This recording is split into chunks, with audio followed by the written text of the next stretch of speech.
안녕하세요 유튜브 시청자 여러분, 오늘의 뉴스를 알기 쉽게 전해드리는 저는 모헤이유입니다. 2019년 12월 3일 오늘의 뉴스 한 잔 시작하겠습니다. 자, 성남에서 5살 여아가 동갑의 남아에게 성폭행을 당했다는 뉴스가 스노볼처럼 점점 커지고 있습니다. 자, 처음에는 성추행이었다는 기사들이 좀 더 자극적인 성폭행으로 제목을 바꾸고 내보내지고 있는 상황입니다. 피해 부모는 한 남자아이가 자전거 보관소에서 상습적으로 여자아이를 때리고 성기에 학대 행위를 했다고 주장을 하고 있는데요. 그 남자의 아버지는 럭비 국가대표 선수라고 해서 언론사들은 럭비 선수단과 벌써 연락을 했어요. 향후 그 선수의 국가대표 자격에 대해서도 논하고 있다고 합니다. 정말 언론들 너무 앞서가는 거 아닙니까? 벌써 남자아이의 부모는 범인처럼 취급이 되는 것 같아요. 가해 남아의 부모는 몇 번이고 피해 부모와 만나서 또 사과를 했다고 합니다. 딸아이를 가진 부모 입장에서 보면 분명히 속이 뒤집히는 일이 맞습니다. 자, 가해 부모 입장에서는 철없던 남자아이 잘못 키운 죄로 속이 뒤집어지겠죠 지금. 자, 모든 화살이 이 가족을 향해서 날아올 테니까요. 한 가정을 또 파탄으로 또 몰아놓는 좀 그런 상황은 좀 막아야겠습니다.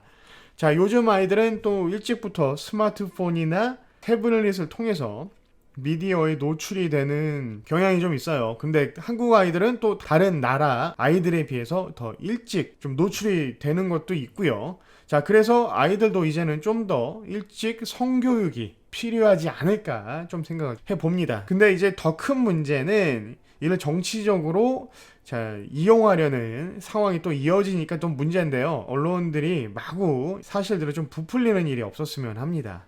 자, 다음 뉴스는 청와대 민정비서실에 감찰반원으로 일했던 백모 씨가 사망했다는 뉴스 보도가 어제 있었습니다.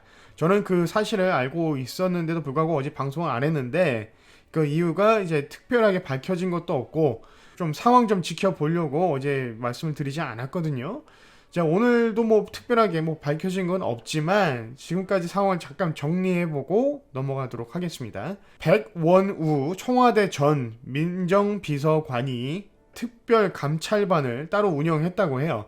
자, 이 사망한 검사는 검찰에서 파견 나와서 특별 감찰반에서, 줄여서 특감반이라고 하죠, 근무를 했었는데, 그러니까 이 특감반이 하는 일은 고위공직자와 공공기관장의 비리나 부패를 감찰하는 곳이라고 합니다. 자, 옛날에 암행어사 아시죠?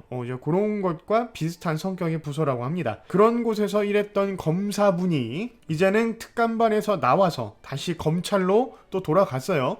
그런데 이제 최근에 검찰은 그 검사를 한 차례 또 조사를 하고 그 다음에 추가 조사를 할 계획이라고 했습니다. 검찰이 그 검사를 다시 조사했던 이유는 2018년도에 청와대 민정비서실 특감반에서 근무할 때, 자, 김기현 당시 울산시장 주변인의 비위 의혹들을 수사한 것이라고 얘기를 했어요. 청와대에서 하명 수사가 있었는지를 밝히기 위해서 이제 검찰이 수사를 했다는 건데, 근데 그 수사 도중에 그 암행어사 검사분이 자살을 선택했다고 합니다. 근데 실제로 이제 자살을 했는지 아닌지는 모르겠는데 일단 유서가 있다고 합니다.